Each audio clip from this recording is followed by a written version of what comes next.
દિયોદર તાલુકા પંચાયત પ્રમુખ ઉપપ્રમુખ ચૂંટણીમાં હોબાળો. ચૂંટણી મોકૂફ થતાં રાજકીય માહોલ ગરમાયો. વાવ-થરાદના દિયોદર તાલુકા પંચાયત ખાતે પ્રમુખ અને ઉપપ્રમુખ પદની ચૂંટણી દરમિયાન ભારે હોબાળો સર્જાતા સમગ્ર વિસ્તારમાં રાજકીય ગરમાવો જોવા મળ્યો હતો. ચૂંટણી સભા દરમિયાન ભાજપના સદસ્યો વચ્ચે અંદરોઅંદર બોલચાલી શરૂ થતાં સ્થિતિ તંગ બની હતી. સભાખંડમાં કોંગ્રેસના 12 અને ભાજપના 10 સદસ્યો હાજર રહ્યા હતા. ભાજપના સદસ્યો વચ્ચે મતભેદ અને હોબાળા વચ્ચે ચૂંટણી પ્રક્રિયા મોકૂફ રાખવામાં આવી હતી. દિયોદર તાલુકા પંચાયતની બેઠક ચૂંટણી અધિકારી ડી.એન. કાછડની અધ્યક્ષતામાં યોજાઈ હતી.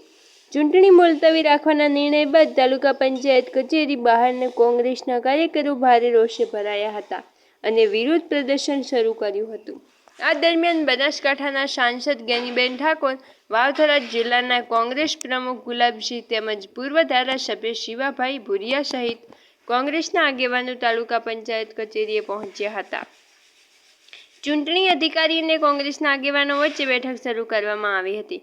બીજી તરફ દિયોદર પ્રાંત અધિકારીને કાર્યકરોએ ઘેરી લેતા પરિસ્થિતિ વધુ તંગ બની હતી. પોલીસ વચ્ચે પડતા અધિકારીને ફરી ઓફિસમાં લઈ જવું પડ્યું હતું. ચૂંટણી અધિકારી સભાખંડ છોડીને બહાર નીકળતા કાર્યકરોમાં વધુ રોષ ફાટી નીકળ્યો હતો અને તાલુકા પંચાયત બહાર ભારે હોબાળો મચ્યો હતો. હોબાળા બાદ પણ કોંગ્રેસના સદસ્યો સભાખંડમાં યથાવત રહ્યા હતા. આ સમગ્ર ઘટનાએ દિયોદર તાલુકા પંચાયતની ચૂંટણીને લઈને રાજકીય ઉથલપાથલ વધુ તેજ બનાવી છે. Bureau chief PJ Chaudhary, Vav Tharad. 5 વર્ષે તાલુકા જિલ્લા પંચાયતની ચૂંટણી આપવી પડે, એને બદલે છેલ્લા 3 વર્ષથી તાલુકા પંચાયતની ચૂંટણી નથી આપી, જિલ્લાની તાલુકાની. એને 8 વર્ષ થઈ ગયા અને 8 વર્ષ પછી પણ જ્યારે એમને ચૂંટણી આપી છે ત્યારે ઘણી ગાડી તાલુકા પંચાયતો કોંગ્રેસ પાર્ટીની જે લોકોએ મત આપ્યા છે, લોકોએ એમને ચૂંટ્યા છે અને છતાં પણ એમને પચતું નથી.